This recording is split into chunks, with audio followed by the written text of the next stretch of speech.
Halo semuanya, perkenalkan nama saya Elsa Maria Silaban dari kelas MRKG 6B dengan NIM 2205141042. Pada video kali ini saya akan menampilkan presentasi saya mengenai metode pelaksanaan tiang pancang dengan metode hydraulic hammer.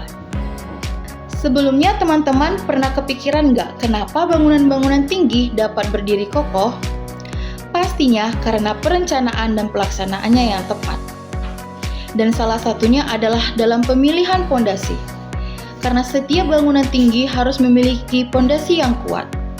Dan salah satu pondasi yang sering digunakan dalam struktur bangunan tinggi adalah pondasi tiang pancang. Tiang pancang adalah elemen struktur vertikal yang berfungsi sebagai pondasi dalam, sehingga mampu mentransfer beban dari struktur atas ke lapisan tanah bawah yang lebih stabil, dan penggunaan tiang pancang sangat dibutuhkan pada kondisi permukaan tanah yang memiliki daya dukung rendah atau tidak homogen. Secara umum, bentuk tiang pancang adalah memanjang dan memiliki dimensi relatif lebih kecil dibandingkan dengan panjangnya. Lalu, bagaimana cara pemancangan tiang pancang? Metode pemancangan tiang pancang juga memiliki banyak metode.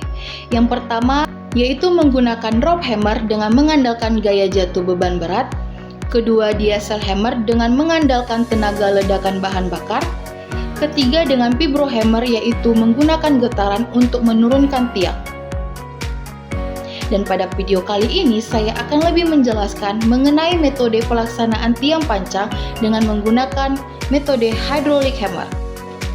Sama seperti dengan namanya, hydraulic hammer adalah alat pemukul mekanis dengan menggunakan tenaga hidrolik untuk menghasilkan energi tumbukan yang digunakan pada proses pemancangan tiang pancang ke dalam tanah. Hydraulic hammer bekerja dengan cara berprinsip perpindahan tekanan fluida atau minyak hidrolik untuk menggerakkan piston secara vertikal sehingga menghasilkan pukulan yang berulang dan stabil. Pemancangan tiang pancang dengan hydraulic hammer ini sangat memiliki banyak kelebihan, sehingga membuatnya menjadi pilihan yang sangat sering digunakan pada proses konstruksi bangunan.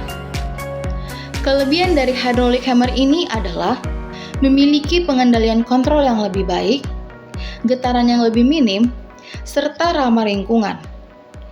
Dan untuk kekurangan dari hydraulic hammer ini sendiri adalah biaya investasi awal yang tinggi, memerlukan pemakaian energi tambahan seperti listrik dan solar, serta ketergantungan pada teknisi khusus.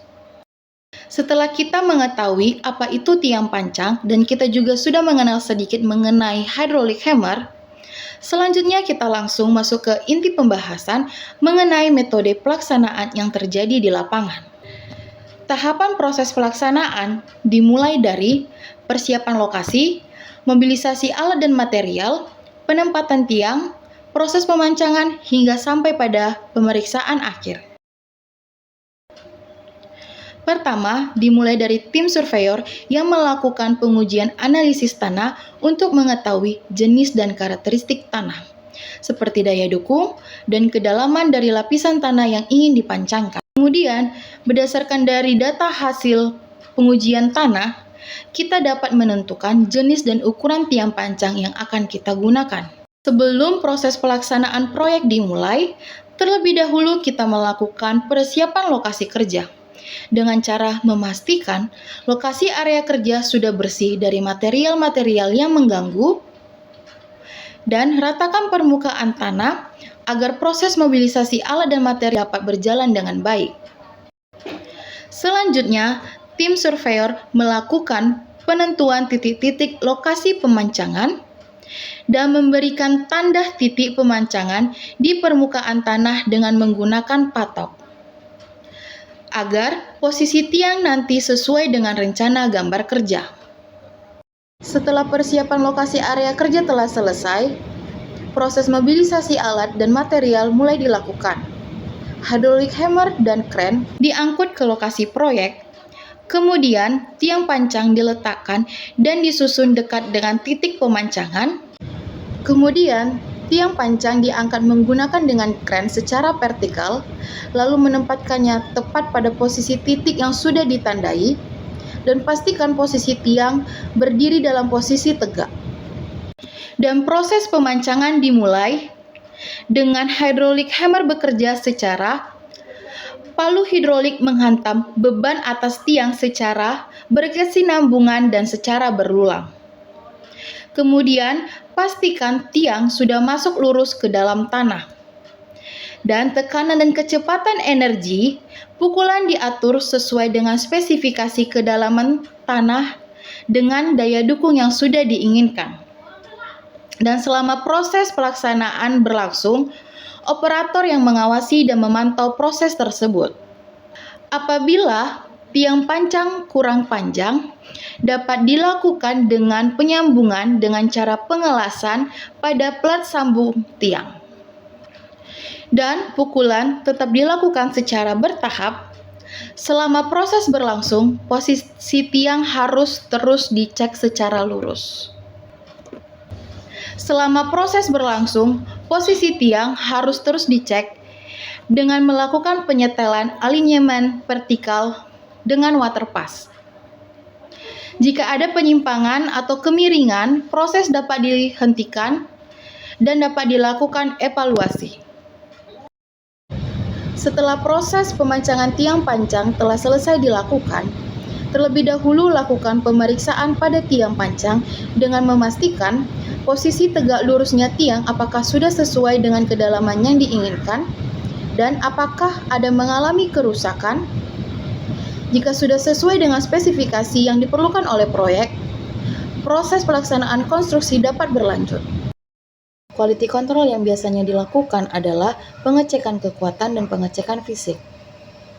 Pengecekan kekuatan adalah daya dukung dari aksial tiang, yaitu penentuan daya dukung aksial tiang didasarkan pada karakteristik dari pantulan gelombang yang diberikan oleh reaksi tanah, atau lengketan dan tahanan ujung. Korelasi yang baik antara daya dukung tiang yang diberikan dari hasil PDA test secara statis. Hasil tes PDA ini harus memenuhi dengan spesifikasi yang telah ditentukan. Dan yang kedua adalah keutuhan dari tiang pancang. Kerusakan pada pondasi tiang dapat terjadi pada saat pengangkatan tiang atau selama proses pemancangan tiang. Kerusakan ini dapat dideteksi dengan PDA test berdasarkan gaya dan kecepatan yang terekam dari gelombang selama perambatannya sepanjang tiang.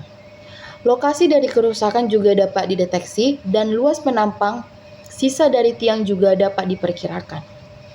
Selanjutnya adalah pengecekan fisik. Yang pertama adalah kondisi fisik dari tiang pancang. Seluruh permukaan tiang tidak retak atau rusak dan umur beton telah memenuhi syarat.